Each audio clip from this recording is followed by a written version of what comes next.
In California, likes a beach and so much more. The diverse array of beaches that dot its 840 miles of beautiful coastline, the third longest of all states, certainly plays a massive part in that boast. From the moody driftwood-filled rocky cubs of Northern California to the sunny swaths of sand to the south, where surfers, snorkelers, and beach volleyball players happily play. Hello everyone, and welcome to a brand new video on the channel. Today we are going to talk about the best beaches in California. Before we get started with the video, don't forget to smash the like button, share the video, and subscribe to the channel. Now let's get started. Coronado Beach.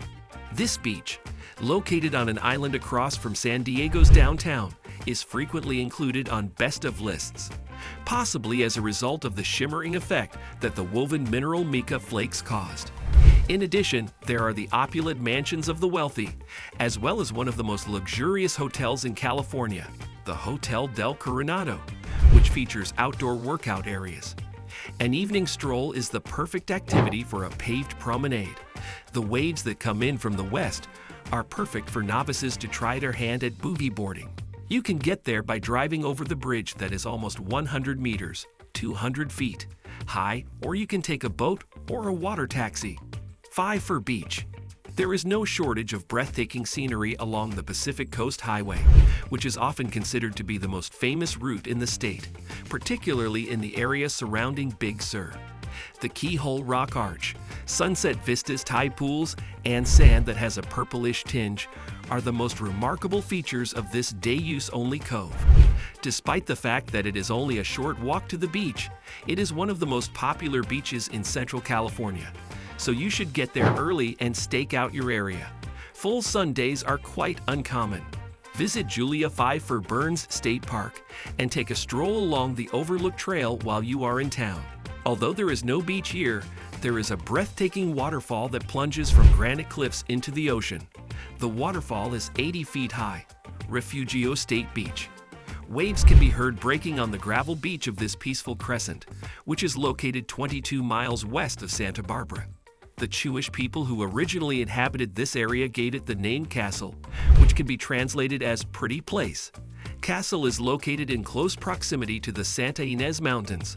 The line of palm trees that runs down either side of the former rancho distinguishes it.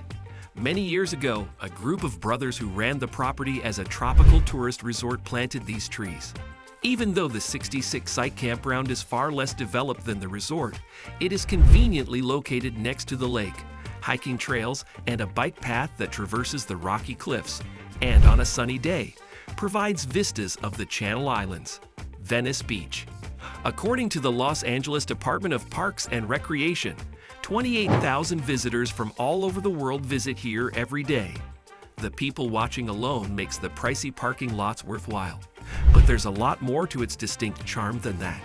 There's an oceanfront skate park, various sports courts, including handball and basketball, a bike or running path, Arnold Schwarzenegger's famous sand gym, playgrounds, restaurants, bars with sunny patios, dispensaries, tattoo shops, street performers, palm trees, a fishing pier, and a long beach. Prepare to be assaulted with a gritty urbanity that will assault all of your senses, from the near-constant odor of cannabis to the dueling music systems. Graffiti, near-naked bodies, pickpockets, and homeless individuals are all common. Because the Venice Boardwalk is the second most visited location in Southern California after Disneyland, it is always packed, and you will almost certainly be bumped. This is not our way of saying, don't go. This is our way of saying, stay frosty. Point Dume State Beach. You're likely to have a sense of déjà vu the first time you arrive, as its dramatic headlands, rocky coves, bluff-top preserve, and curved strip of khaki sand frequently play the part of the archetypal California beach on TV and in movies. It has appeared in hundreds of films and television shows, including I Dream of Jeannie, Iron Man, The Big Lebowski, The Princess Diaries, Modern Family, and Planet of the Apes. Its attractive looks easily earn its screen time, but it's also a functioning beach with good swimming, surfing, and scuba diving. The area is also frequented by wildlife such as sea lions, legless lizards, rabbits, crabs, and birds. From December until mid-April, Doom is another great place to observe migrating gray whales. In the nature preserve area, a gradually ascending walk leads to the crest of an ancient coastal dune and a viewing platform from which you can see the whole breadth of Santa Monica Bay. Moonstone Beach, Cambria, a village on the central coast, oozes charm. And this beach, with its colorful ground cover, curving escarpments, gloomy fog, and active marine life, just adds to the vacation sentiments that one gets from being there. The perfect day usually includes a mug of to-go coffee and a stroll along the mile-long plank boardwalk to feel the breeze in your hair and the mist on your skin. Several hotel alternatives are just steps away from this location, so you won't have to go far to find them. If you have some spare time, you might swim in the frigid water or explore the tide pools. It's feasible that an otter will have to ride the wave with you at some point. The Fiscalini Ranch Preserve provides more stunning and isolated strolls set to the soundtrack of crashing surf above the surrounding bluffs. Doran Regional Park, Bodega Bay in Sonoma County, has a 2-mile stretch of sandy shore and relatively calm waves. It is ideal for kite flying, sandcastle building, and long romantic walks or picnics. Fishermen use the West End's Rock Jetty, while kite surfers, kayakers, and paddleboarders use the newly restored boat launch. There's a campground with accessible sites and even a couple all-terrain wheelchairs to lease for longer visits. Birders should make their way through the grassy dunes to the Birdwalk Coastal Access Trail. Junior ranger activities like knot tying lessons and cultural presentations about the land's pre-park days keep kids entertained. They may even gain knowledge. Trinidad State Beach. This Humboldt County gem, located 19 miles north of Eureka, is the epitome of a Northern California beach. The woodland almost touches the sea. The sand matches an old pair of dockers. The curving coast is adorned with tall rocks worn into sculptures and scattered with driftwood that visitors frequently build into makeshift structures. There are significantly fewer people fighting for blanket space, and even fewer risk the icy ocean for a swim. Mornings are misty, wildlife thrives, kayaking is suggested, and everyone seems to have a dog. It's beautiful, romantic, and quiet, and it encourages introspection and lengthy walks. The best time to visit is in the spring, when the towering bluffs are painted with wildflowers, and at low tide on a sunny day, when the sky and clouds are reflected in glass. Baker Beach. At the mile-long beach that can be found within the Presidio of San Francisco National Park, swimming is not an option due to the presence of severe rip currents, undertow, and choppy waves.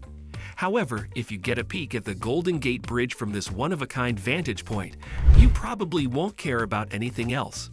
In addition, Land's End and the Marin Headlands are visible in this panoramic view. People visit this park in order to run, walk, throw frisbees, and fly kites. A grove of cypress trees serves as the backdrop for a picnic area that features grills and tables. It is possible to tour relics of the military history of the Presidio, such as the artillery. The beach at Goat Rock.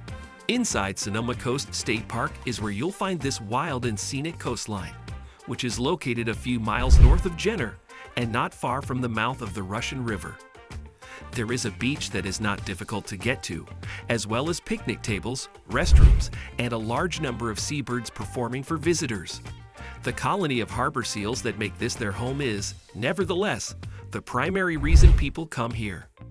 During the months of March through August, often known as pupping season, seal watching is at its absolute best. Babies are even cuter than their adult counterparts, who are already quite adorable. Mamas are known to be overprotective, which in the animal realm is synonymous with being overaggressive. Hence, you should maintain a distance of at least 50 yards from them. That's the end of the video. I hope you liked it. If you did, let me know by giving it a thumbs up, and do not forget to subscribe. Thanks for watching. See you next time.